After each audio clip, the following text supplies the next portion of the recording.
প্রত্যেককে ওয়েলকাম। শুরু করছি আজকের সেশন। তো আজকে আমরা নীতিশ ঘোষ স্যারের যে অবজেক্টিভ জেনারেল নলেজ জিকে বইটি রয়েছে, তো সেখান থেকে আজকে আমরা কিন্তু ইতিহাসের পঞ্চম অধ্যায় কিন্তু কভার করব। এর আগে আমরা 4টি অধ্যায় কভার করেছি, যারা দেখোনি অবশ্যই দেখে নেবে। চ্যানেলে কিন্তু রীতিমতো প্লে লিস্ট তৈরি করা রয়েছে। প্রথম প্রশ্ন দেখো, আজকে কিন্তু প্রচুর প্রশ্ন রয়েছে, খুব দ্রুত আমরা কিন্তু সেশনটি শেষ করব। দেখো, কে নিগ্রন্থ নাথপুত্র নামে পরিচিত? তো নিগ্রন্থ কাকে বলা হচ্ছে? তো নিগ্রন্থ হচ্ছে কিন্তু আমাদের মহাবীর। তো নিগ্রন্থ নাথপুত্র, সঠিক উত্তর করবে অপশন নম্বর বি, মহাবীর। আচ্ছা, এখান থেকে কতগুলি প্রশ্ন তোমরা কিন্তু দেখতে পাবে। দেখো, ঋষভদেব অপশন নম্বর এতে রয়েছে, ইনি কিন্তু জৈনদের প্রথম তীর্থঙ্কর ছিলেন। নেক্সট তোমরা অপশন ডিতে দেখো, পার্শ্বনাথ, ইনি কিন্তু 23তম তীর্থঙ্কর। ইনি কিন্তু চতুর্যমের আদর্শ প্রবর্তন করেছিলেন। এক্সামে একটি প্রশ্ন তোমাদের আসে যে চতুর্যমের আদর্শ কে প্রবর্তন করেন? অ্যান্সার করবে পার্শ্বনাথ।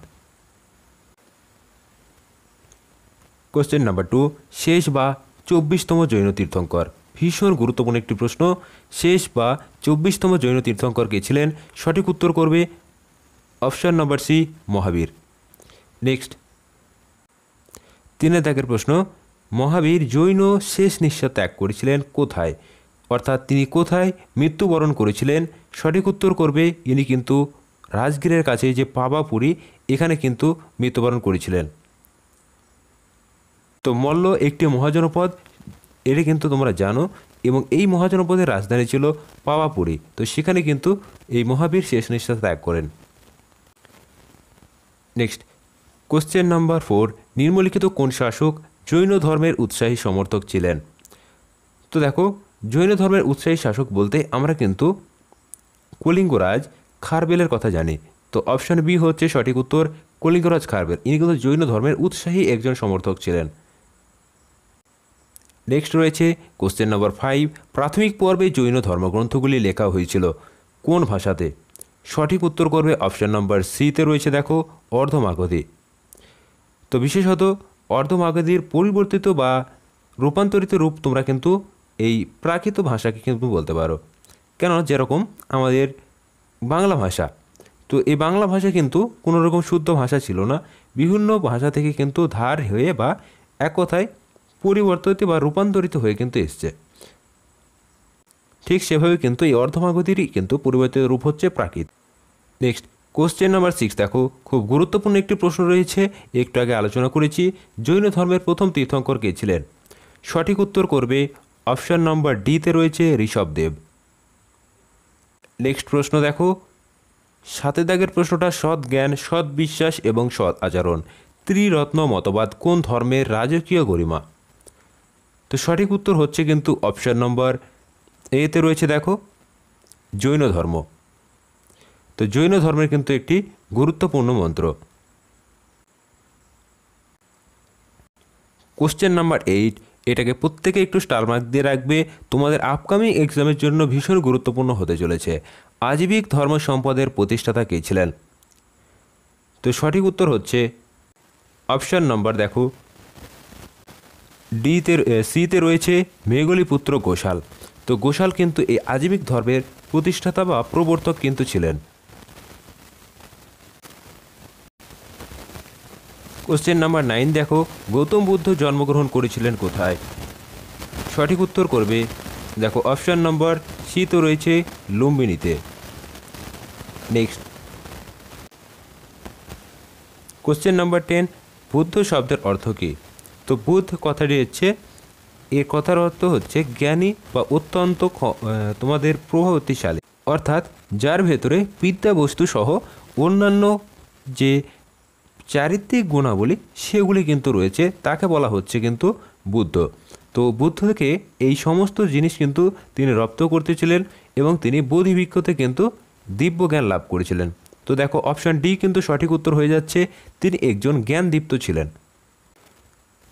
কোশ্চেন নাম্বার 11 দেখো, গৌতম বুদ্ধের ধর্মপ্রচার এর ভিত্তি কী ছিল? তো সঠিক উত্তর হচ্ছে অপশন নম্বর ডি, আচার ও চিন্তার শুদ্ধিকরণ। নেক্সট কোশ্চেন নাম্বার 12 দেখো, নিম্নলিখিত কোনগুলি বৌদ্ধ সাহিত্যের শাখা? তো দেখো, পিটক, অঙ্গ এবং জাতক কিন্তু রয়েছে। তো মনে রাখবে, এই অঙ্গ হচ্ছে কিন্তু আমাদের জৈন ধর্মে আমরা কিন্তু দেখি যে জৈন ধর্মে ছিল দ্বাদশাঙ্গ, উপাঙ্গ ইত্যাদি কিন্তু জৈন গ্রন্থ। তাহলে দেখো এখানের মধ্যে শুধুমাত্র অ্যান্সার হচ্ছে পিটক 1 নম্বর এবং 3 নম্বর হচ্ছে জাতক। জাতক সম্পর্কে আগেও বলেছি, জাতক হচ্ছে গৌতম বুদ্ধের পূর্বজন্মের কাহিনীগুলি নিয়ে রচিত গল্প। তো এগুলি পরবর্তীকালে তোমরা গুপ্ত যুগে দেখবে অজন্তার যে গুহাচিত্র সেখানে কিন্তু ব্যবহৃত হয়েছিল। তো সঠিক উত্তর আমাদের দেখো অপশন কোন অপশনে রয়েছে, দেখো 1 এবং 3। অপশন নাম্বার এ আমাদের কিন্তু সঠিক উত্তর হয়ে যাচ্ছে। নেক্সট, বোধগয়াতে মহাবোধি মন্দির নির্মিত হয়েছিল কারণ কি? তো বোধগয়াতে মহাবোধি নির্মিত কারণ হচ্ছে গৌতম বুদ্ধ তিনি কিন্তু তার কি দিব্য জ্ঞান লাভ করেছিলেন। অপশন নম্বর সি সঠিক উত্তর। নেক্সট, কোশ্চেন নাম্বার 14 দেখো 14 নম্বর প্রশ্নটি কিন্তু ভীষণ গুরুত্বপূর্ণ একটি প্রশ্ন রয়েছে। নিম্নলিখিত স্তূপ কেন্দ্রটি গৌতম বুদ্ধের জীবনের ঘটনার সাথে যুক্ত ছিল না। তো কোনটি এর সঙ্গে যুক্ত ছিল না? সঠিক উত্তর করবে দেখো অপশন নম্বর বিতে রয়েছে সাঁচি। এছাড়া বোধগয়া এখানে কিন্তু গৌতম বুদ্ধ দিব্যজ্ঞান লাভ করেছিল। সারনাথ গৌতম বুদ্ধ সর্বপ্রথম কিন্তু ধর্ম যে প্রবর্তন করেছিল, তো সেই ধর্মচক্র প্রবর্তন যেটাকে বলা হয়, তো সেটি কিন্তু এই সারনাথে প্রথম ধর্মপ্রচার। এবং কুশিননগর তোমরা দেখলে কুশিননগরে কিন্তু ইনি মৃত্যুবরণ করেছিলেন। এবং পাবাতে অর্থাৎ পাবাপুরীতে করেছিলেন মহাবীর। এই দুটো কিন্তু অনেকে গুলিয়ে ফেলে, অবশ্যই মাথায় রাখবে। নেক্সট দেখো আবারও প্রশ্নটি রিপিটেড এসছে, গৌতম বুদ্ধ কোথায় দিব্যজ্ঞান লাভ করেছিলেন? সঠিক উত্তর হচ্ছে ইনি কিন্তু অপশন নম্বর ডিতে রয়েছে বোধগয়াতে। নেক্সট, গৌতম বুদ্ধের সময়ে বিখ্যাত চিকিৎসক কে ছিলেন? তো গৌতম বুদ্ধের সময়ে বিখ্যাত চিকিৎসক ছিলেন, সঠিক উত্তর অপশন নম্বর এ জীবক। নেক্সট, কোশ্চেন নাম্বার 70 দেখো নিচের জায়গাগুলি বিবেচনা করো। অর্থাৎ বুদ্ধের জীবন প্রসঙ্গে যে জায়গাগুলি ক্রম অনুসারে সেগুলি কিন্তু তোমাদেরকে সাজাতে হবে। তো প্রথমে দেখবে জন্ম হবে। তো গৌতম বুদ্ধ জন্মগ্রহণ করেছিল কোথায়? সঠিক উত্তর করবে অপশান দেখো 1-এ রয়েছে, এটি আগে হবে 1 নম্বর জন্ম। দ্বিতীয় হচ্ছে তিনি জন্মের পর কী করেছিলেন? দিব্য জ্ঞান লাভ করেছিলেন, অপশান 2 বোধগয়াতে। এবং ধর্ম প্রবর্তন অর্থাৎ তিনি ধর্ম প্রচার করেছিলেন সারনাথ 3 এবং 4। দেখো পরপর কিন্তু সাজানো রয়েছে। তো 1 2 3 4 কোন অপশনে রয়েছে? অপশন নম্বর এতে দেখো রয়েছে। তো এটি কিন্তু সঠিক উত্তর হয়ে যাবে। দেখো নেক্সট, কোশ্চেন নাম্বার 18 কনিষ্কের রাজত্বকালে কাশ্মীরে অনুষ্ঠিত বৌদ্ধ সম্মেলনের সভাপতি কে ছিলেন? তো কনিষ্কের আমলে মানেই তোমরা বুঝতে পেরেছো চতুর্থ বৌদ্ধ সংহিতি। তো সভাপতি ছিলেন হচ্ছে সঠিক উত্তর অপশন নম্বর বিতে রয়েছে বসুমিত্র। নেক্সট, নিম্নলিখিত কে সম্ভবত গৌতম বুদ্ধের সমসাময়িক ছিলেন? তো গৌতম বুদ্ধের সমসাময়িক কিন্তু এখানে একজনই ছিলেন, তিনি হচ্ছেন সঠিক উত্তর অপশান নম্বর সিতে রয়েছে দেখো কনফুসিয়াস। তো কনফুসিয়াস কিন্তু গৌতম বুদ্ধের সমসাময়িক ছিলেন। নেক্সট, নিচের কে এশিয়ার আলো নামে পরিচিত ছিলেন? প্রশ্নটি কিন্তু আমাদের যে মক টেস্ট পর্বগুলি অ্যারেঞ্জ করেছিলাম, আমাদের 73+ মক টেস্ট পর্ব কিন্তু করানো রয়েছে তোমাদের, সেখানে কিন্তু বাছাই করা এবং এক্সামে যে প্রশ্নগুলি সবথেকে বেশিবার এসছে সেগুলি কিন্তু রয়েছে। তো দেখো সঠিক উত্তর হচ্ছে কিন্তু গৌতম বুদ্ধ, অপশান নম্বর সিতে রয়েছে। ইনি কিন্তু লাইট অফ এশিয়া বা এশিয়ার আলো নামে পরিচিত। নেক্সট, অশোকের রোমিনদেই স্তম্ভ গৌতম বুদ্ধের জীবনে যে ঘটনাকে চিহ্নিত করে সেটি কোনটি? রোমিনদেই লিখই হচ্ছে সঠিক উত্তর অপশান নম্বর সিতে রয়েছে, অপশান নম্বর এতে রয়েছে দেখো জন্মকে কিন্তু লিখিত করে। তো জন্ম এটি কিন্তু এই গৌতম বুদ্ধের জীবনের প্রথম ঘটনা, যেটি রোমিনদেই স্তম্ভতেই কিন্তু উল্লেখিত রয়েছিল। নেক্সট, ত্রিপিটক কোন ভাষায় লিখিত? ত্রিপিটক এটা পালি ভাষায় লিখিত বৌদ্ধ গ্রন্থ, যেটা 3টি পিটক রয়েছে, অর্থাৎ অভিধম্ম পিটক, বিনয় পিটক এবং সুত্ত পিটক। ভারতীয় সাহিত্যিক কার্যাবলী নিকায়, তো এটি হলো কি? তো নিকায় বলতে কিন্তু দেখো পুরো নামটা এখানে দেওয়া হয়নি। নিকায় বলতে অঙ্গুত্তর নিকায় বলে তোমরা একটি গ্রন্থ শুনেছ, এটি সিংহলীয় গ্রন্থ। এই গ্রন্থে কিন্তু ভারতীয় যে ষোড়শ মহাজনপদ এর উল্লেখ কিন্তু রয়েছে। তো এটি কি? তো এটি হচ্ছে, তো কি বললাম, পালি গ্রন্থ, তাহলে অবশ্যই সেটা বৌদ্ধ ধর্মের সঙ্গে হবে। তো অপশান নম্বর বিতে রয়েছে দেখো পালি ভাষায় লিখিত গুরুত্বপূর্ণ বৌদ্ধ গ্রন্থ। নেক্সট দেখো কোশ্চেন নাম্বার 24, অনিকান্তবাদ নিম্নলিখিত কোন ধর্মের মূল দর্শন ও মতবাদ? তো অনিকান্ত হচ্ছে কিন্তু অপশন নম্বর বিতে রয়েছে জৈন ধর্মের সঙ্গে সম্পর্কিত। নেক্সট কোশ্চেন নম্বর 25, রাজগীরের রাজ চিকিৎসক জীবক ছিলেন একজন গণিকার পুত্র, তার নাম হলো কি? তো জীবক ইনি ছিলেন হচ্ছে অপশন নম্বর বিতে রয়েছে সরাবতীর পুত্র। কোশ্চেন নাম্বার 26, ভীষণ গুরুত্বপূর্ণ একটি প্রশ্ন রয়েছে, দেখো পঞ্চম বৌদ্ধ সম্মেলন আয়োজন করেছিলেন কোন সম্রাট? সঠিক উত্তর করবে option number C, Harshavardhana. Maximum ক্ষেত্রে তোমরা কিন্তু 4টি বৌদ্ধ সম্মেলন জানো, কিন্তু হর্ষবর্ধন বৌদ্ধদের পঞ্চম সম্মেলন আয়োজন করেছিলেন। নেক্সট প্রশ্ন, গৌতম বুদ্ধের পুত্রের নাম কী ছিল? সঠিক উত্তর হচ্ছে কিন্তু অপশন নম্বর এতে রয়েছে রাহুল। নেক্সট, বৌদ্ধ ধর্মে পরিমোক্ষ হলো কি? তো বৌদ্ধ ধর্মে পরিমোক্ষ কথার অর্থ হচ্ছে অপশন নম্বর এতে রয়েছে দেখো বৌদ্ধ সংঘের নিয়মাবলী। নেক্সট, প্রথম ধাতুর মুদ্রা উদ্ভূত হয়েছিল কোথায়? তো সঠিক উত্তর করবে অপশন নম্বর সিতে রয়েছে গৌতম বুদ্ধের সময়ে। তোমরা দেখেছিলে বৈদিক যুগে আমরা গুরুত্বপূর্ণ মুদ্রা কিন্তু দেখেছিলাম, ঠিক তারপরে ধাতুর মুদ্রা অর্থাৎ সোনা রূপা তামা ইত্যাদির মুদ্রাও কিন্তু উঠেছিল। তো গৌতম বুদ্ধের তোমরা দেখেছো কনিষ্কের সময় তোমরা দেখেছো স্বর্ণ মুদ্রা উল্লেখযোগ্য ভূমিকা কিন্তু গ্রহণ করেছিল, এবং কনিষ্কের যে বৌদ্ধ ধর্মের প্রতি অন্য একটি গুরুত্বপূর্ণ ভূমিকা সেটা কিন্তু পরে দেখতে পাবে, এই জন্য আমরা কিন্তু কনিষ্ককে দ্বিতীয় অশোক কিন্তু বলে থাকি। নেক্সট, গান্ধার শিল্পের অস্তিত্ব ছিল? সঠিক উত্তর করবে অপশন নম্বর বিতে রয়েছে মহাযান ধর্মের। তো তোমরা হীনযান মহাযানের এই মতবাদের যে পার্থক্যটা এটা যদি জানো তাহলে কিন্তু অ্যান্সার করতে পারবে। দেখো হীনযান কারা হচ্ছে, হীনযান হচ্ছে নামে বলেছে হীন কথার অর্থ হচ্ছে এরা গৌতম বুদ্ধের মূর্তি ব্যতি রেখে অর্থাৎ কোনো মূর্তি ইত্যাদি ছাড়াই কিন্তু এরা পূজা করত, এবং মহাযান ধর্মের কী করতো বিভিন্ন মূর্তি ইত্যাদি এবং শিল্প স্থাপত্য তৈরি করে সেখানে কিন্তু এই গৌতম বুদ্ধের পূজা করত। তো অবশ্যই এই ধারণাটা মাথায় রাখবে। কোশ্চেন নাম্বার 32, গৌতম বুদ্ধ শেষ নিঃশ্বাস ত্যাগ করেন কোথায়? সঠিক উত্তর করবে গৌতম বুদ্ধ আমরা দেখলাম ইনি কিন্তু কোথায়, অপশান ডিতে রয়েছে কুশিনগরে। নেক্সট, অশোক তৃতীয় বৌদ্ধ সম্মেলন আয়োজন করেছিলেন, আচ্ছা তিনি কোথায় আয়োজন করেছিলেন? সঠিক উত্তর করবে অপশন নম্বর সিতে রয়েছে দেখো পাটলিপুত্রে। নেক্সট, কোশ্চেন নাম্বার 34, বৌদ্ধদের প্রধান ধর্মগ্রন্থ কোনটি? সঠিক উত্তর হচ্ছে option number C, Tripitaka. Tripitaka হচ্ছে বৌদ্ধদের প্রধান ধর্মগ্রন্থ। নেক্সট প্রশ্ন, কোন মঠটি বৌদ্ধ ধর্মের সঙ্গে সম্পর্কিত? তো সঠিক উত্তর হচ্ছে কিন্তু অপশন নম্বর সি, চৈত্য।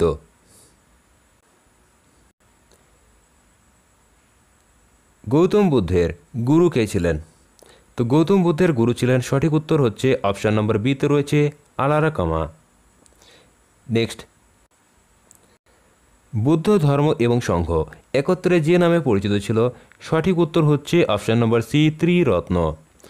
তো ত্রিরত্ন আমরা উভয় ধর্মে কিন্তু দেখতে পাই।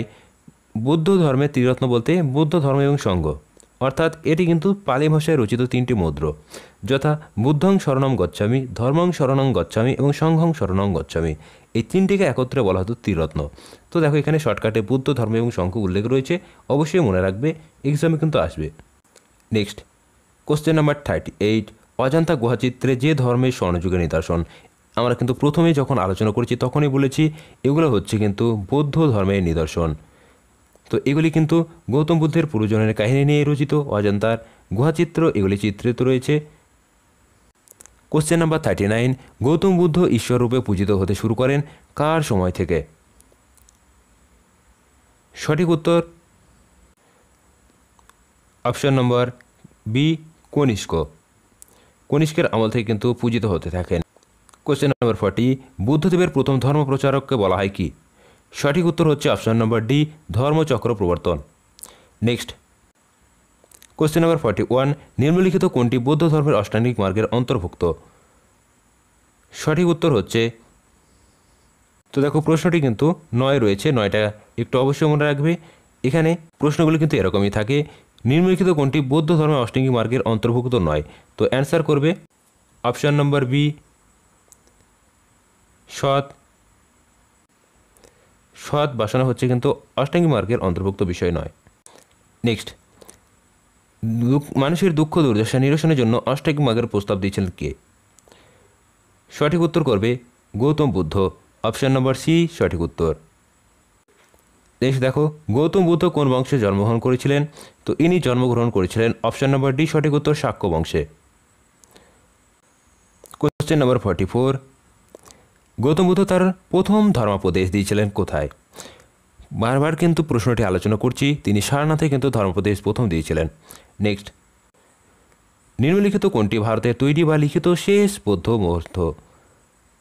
সঠিক উত্তর অপশান নম্বর ডিতে রয়েছে দেখো বামাস ফতপাকসেনি, এটি হচ্ছে কিন্তু বৌদ্ধদের তৈরি শেষ গ্রন্থ। তো বামাস ফতপাকসেনি এই গ্রন্থটি একটু মনে রাখবে। নেক্সট, কোশ্চেন নাম্বার 46, নিচের কোনটি একটি কুলপঞ্জিমূলক গ্রন্থ? তো কুলপঞ্জিমূলক গ্রন্থ বলতে বংশ, তো দেখো এখানে কিন্তু বংশ কোথায় রয়েছে? অপশান নম্বর ডিতে রয়েছে দীপবংশ, তো এটি কিন্তু বংশপঞ্জিমূলক গ্রন্থ। নেক্সট, বৌদ্ধ ধর্মের শৈশবের লালন ক্ষেত্রে কোন রাজাকে বলা হয়? তো সঠিক উত্তর করবে option number D Uttar Pradesh. Next, question number 49, বৌদ্ধ ধর্ম অনুসারে সকল দুঃখের কারণ হলো কি? তো সঠিক উত্তর হচ্ছে কিন্তু অপশান নম্বর সিতে রয়েছে দেখো তৃষ্ণা। নেক্সট, নিম্নলিখিত কোনটি বৌদ্ধ ধর্মের কোনো সম্প্রদায় নয়? সঠিক উত্তর হচ্ছে কিন্তু অপশান নম্বর ডিতে রয়েছে দিগম্বর। তো দিগম্বর কাদের? এরা হচ্ছে জৈনদের সম্প্রদায়। কোশ্চেন নাম্বার 51, ভগবান মহাবীর কোথায় জন্মগ্রহণ করেছিলেন? প্রশ্নটি কিন্তু বারবার রিপিট আসছে। সঠিক উত্তর করবে অপশান এ, বৈশালীর কুন্দপুর গ্রামে ইনি কিন্তু জন্মগ্রহণ করেছিলেন। তো কুন্দগ্রাম কিন্তু সঠিক উত্তর। নেক্সট, মহাবীর ক্ষত্রিয় বংশে জন্মগ্রহণ করেন, যার নাম কি? তো সঠিক উত্তর হচ্ছে কিন্তু মহাবীর গাত্রিক গোষ্ঠীর এই বংশে কিন্তু জন্মগ্রহণ করেছিলেন। কোশ্চেন নাম্বার 53, মহাবীরের মায়ের নাম কী ছিল? সঠিক উত্তর করবে মহাবীরের মায়ের নাম ছিল অপশান নম্বর সিতে রয়েছে ত্রিশলা। নেক্সট, জৈন ধর্মগ্রন্থগুলিকে একত্রে কি বলা হয়? তো সঠিক উত্তর হচ্ছে কিন্তু অপশান নম্বর এতে রয়েছে অঙ্গ। নেক্সট, কোশ্চেন নাম্বার 55, কোন ভারতীয় রাজা তার শেষ জীবনে জৈন ধর্মে দীক্ষিত নিয়েছিলেন? সঠিক উত্তর করবে অপশান নম্বর সিতে রয়েছে চন্দ্রগুপ্ত মৌর্য, ইনি কিন্তু শেষ জীবনে জৈন ধর্ম গ্রহণ করেছিলেন। নেক্সট, ভারতের জৈন ধর্মের প্রতিষ্ঠাতা কে? তো সঠিক উত্তর হচ্ছে অপশান নম্বর বিতে রয়েছে মহাবীর। নেক্সট, নিম্নলিখিত কোনটি মহাবীরের পরিনির্বাণ ক্ষেত্র? তো আমরা কিন্তু একটু আগে আলোচনা করেছি যে এটি পরিনির্বাণ অর্থাৎ হচ্ছে মৃত্যু। তো মৃত্যু ঘটেছিল হচ্ছে অপশান নম্বর এ সঠিক উত্তর পাবাপুরীতে। নেক্সট, মহাবীরের প্রথম শিষ্য ছিলেন কে? তো মহাবীরের প্রথম শিষ্য ছিলেন, সঠিক উত্তর হচ্ছে অপশান ডিতে রয়েছে দেখো জামলি। নেক্সট, বর্তমান মহাবীর পরিচিত ছিলেন কি নামে? তো ইনি জিন নামে কিন্তু পরিচিত ছিলেন। তো তিনি জিন বা জিতেন্দ্রীয় কিন্তু হয়েছিলেন জ্ঞান লাভের পর। নেক্সট, কোশ্চেন নাম্বার 60, নিচের কোন ধর্মের সাথে কৈবল্য বা সার্বজ্ঞ সম্পর্কিত? সঠিক উত্তর করবে অপশান নম্বর বি সঠিক উত্তর, এখানে জৈন ধর্ম কিন্তু সঠিক উত্তর হয়ে যাবে। নেক্সট, জৈন ধর্ম সাহিত্যগুলি কী নামে পরিচিত? তো প্রশ্ন কিন্তু আবারও রিপিটেড, সঠিক উত্তর করবে অপশান নম্বর ডি অঙ্গ। তো এই ছিল তোমাদের কিন্তু আজকে ইতিহাসের পঞ্চম অধ্যায় থেকে গুরুত্বপূর্ণ প্রশ্নোত্তর। আমরা খুব দ্রুত কিন্তু তোমাদের দিনে 2টি বা 3টি করে ক্লাসের মাধ্যমে কিন্তু সমস্ত বইটি কভার করার চেষ্টা করব।